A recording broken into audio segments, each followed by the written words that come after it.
الشیطان الرجیم بسم اللہ الرحمن الرحیم۔ شیطان کی بسیرگاہیں، یعنی شیطان کن کن جگہوں پر بسیرا کرتا ہے، ان کے بارے میں کہیں حدیث ہے اور وہ انشاءاللہ تعالی میں آپ لوگوں سے آج شیئر کروں گا تاکہ آپ لوگوں میں علم میں بھی اضافہ ہو اور میرے لیے بھی صدقہ جاریہ بنے اور آپ لوگ بھی اللہ کے حفظ و امان میں آئے اور شیطان کی بسیرگاہوں سے بچے اور اپنے آپ کو بچائیں اور اپنے بچوں کو بچائیں۔ سب سے پہلے نبی صلی اللہ علیہ وآلہ وسلم کا فرمان عالی شان ہے، وہ کہتے ہیں کہ جس جگہ داخل ہو اور وہاں بسم اللہ نہ پڑھی جائے وہاں پر شیطان کا بسیرا ہوتا اور وہاں پر داخل ہوتے ہیں۔ پھر ایک اور جگہ آپ صلی اللہ علیہ وآلہ وسلم نے فرمایا کہ جس گھر میں قرآن پاک کی تلاوت نہ کی جاتی ہو وہاں پر بھی شیطان کا بسیرا ہوتا ہے، اور اس گھر میں بھی جہاں پر اللہ تعالیٰ کا ذکر نہ کیا جائے وہاں پر بھی شیطان کا بسیرا ہوتا ہے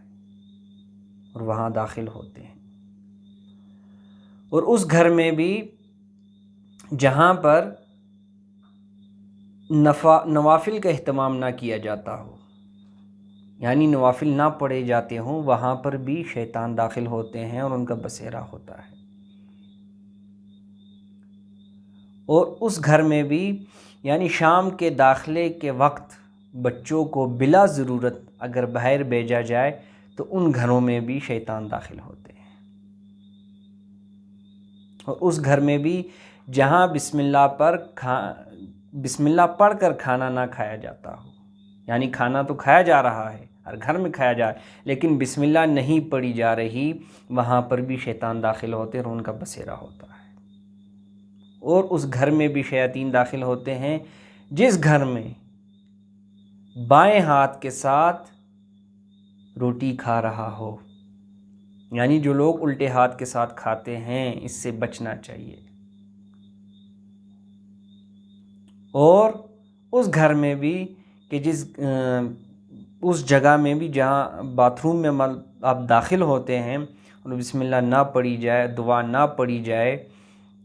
یہاں پر آپ نے خاص دعا پڑھنی ہے،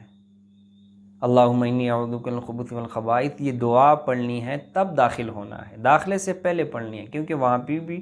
شیاطین ہوتے ہیں۔ اور اس کے بعد جس گھر میں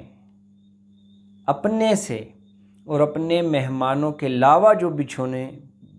بچھوئے ہوتے ہیں، لوگوں نے پڑے ہوتے ہیں پلنگ کے اوپر یا کٹ کے اوپر،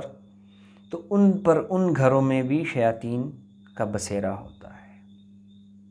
اور اس گھر میں بھی کہ جس گھر میں تنہائی میں غیر محرم مرد اور عورت آپس میں بیٹھے ہو، تنہائی میں بیٹھے ہو، وہاں پر بھی شیطان ہوتے ہیں، داخل ہوتے ہیں۔ اور اس وقت بھی شیاطین گھر میں آتے ہیں کہ جب میاں بیوی صحبت کر رہے ہوں اور وہ دعا نہ پڑھے، وہاں پہ بھی شیاطین داخل ہوتے ہیں۔ اور شام کو ہوتے ہی بسم اللہ پڑھ کر، یعنی رات ہوتے ہی بسم اللہ پڑھ کر دروازے بند کر دینی چاہیے۔ اور اس گھر میں بھی شیاطین داخل ہوتے ہیں جس گھر کے نہ تو دروازے بند ہو اور نہ ہی کھڑکیاں بند کی ہو بسم اللہ پڑھ کر، اس لیے دروازے بھی بند کرنے چاہیے اور کھڑکیاں بھی بند کرنی چاہیے، کیونکہ یہیں سے شیاطین آتے ہیں۔ اور حدیث پاک میں ہے کہ نبی صلی اللہ علیہ وسلم نے فرمایا کہ کیونکہ شیاطین جو ہے جو دروازے بند ہے وہ نہیں کھول سکتے، جو کھڑکیاں بند ہیں انہیں نہیں کھول سکتے، اور دیوار نہیں پھلانگ سکتے، اس لیے جتنی بھی چیزیں ہیں ان سب پر کوشش کریں، عمل کریں جہاں داخل ہو بسم اللہ پڑھیں، باتھ روم میں جانے سے پہلے دعا پڑھیں اللہم انی اعوذ من الخبث والخبائث۔ اچھا، کسی نئے گھر میں داخل ہو رہے ہیں، اعوذ باللہ من الشیطان الرجیم پڑھ لیں۔ اگر اور کچھ نہیں آتا، یعنی دعائیں نہیں آتی، آیت الکرسی نہیں آتی، سورہ فلق سورہ ناس نہیں آتی، تو کم سے کم اعوذ باللہ من الشیطان الرجیم جہاں بھی داخل ہو یہ پڑھ کر اور تسمیہ پڑھ کر، یہ دونوں تعوذ تسمیہ پڑھ لینی چاہیے۔ اس میں بھی آپ اللہ کی پناہ میں آ جائیں گے، اور اسی طرح جب آپ صحبت کریں تو اس وقت بھی اللہ کی پناہ میں آ جائیں۔ سیدھے ہاتھ سے کھائیں، سیدھے ہاتھ سے کھانے میں برکت ہے، بسم اللہ پڑھ کر کھائیں۔ یعنی یہ جتنی بھی چیزیں ہیں اگر ہم اس پر عمل کریں گے تو انشاءاللہ تعالی امید ہے کہ ہم شیاطین سے ہم خود بھی بچیں گے۔ اکثر آپ نے سنا ہوگا کہ جن کو بچے چمٹ گئے، یہ ہو گئے، یہ ہو گئے، کیونکہ ہم بسم اللہ پڑھ کر نہیں کھاتے۔ یہ بسم اللہ پڑھ لینا ہر جگہ، انہی چیزوں سے آپ اللہ کی امان میں آتے ہیں، لیکن ہم نہیں پڑھتے۔ اس لیے کوشش کیا کریں کہ جتنی بھی چیزیں ہیں ان پر اعوذ باللہ پڑھ لیا کریں، بسم اللہ پڑھ لیا کریں۔ جہاں داخل ہوتے ہیں، مسجد میں داخل ہوتے ہیں، کسی کے گھر میں داخل ہوتے ہیں، اپنے گھر میں داخل ہوتے ہیں، اور قرآن پاک گھر کو قبرستان نہ بنایا جائے، قرآن پاک کی تلاوت کی جائے۔ جب آپ مسجد میں نماز پڑھو تو نوافل گھر میں آ کے ادا کرو، کیونکہ جو اوپر میں نے کہا کہ جیسے نبی نے فرمایا کہ اس گھر میں بھی شیاطین داخل ہوتے ہیں جس میں نوافل کا اہتمام نہ کیا جاتا ہو، اور جس میں قرآن پاک پڑھنے کا اہتمام نہ کیا جاتا ہو۔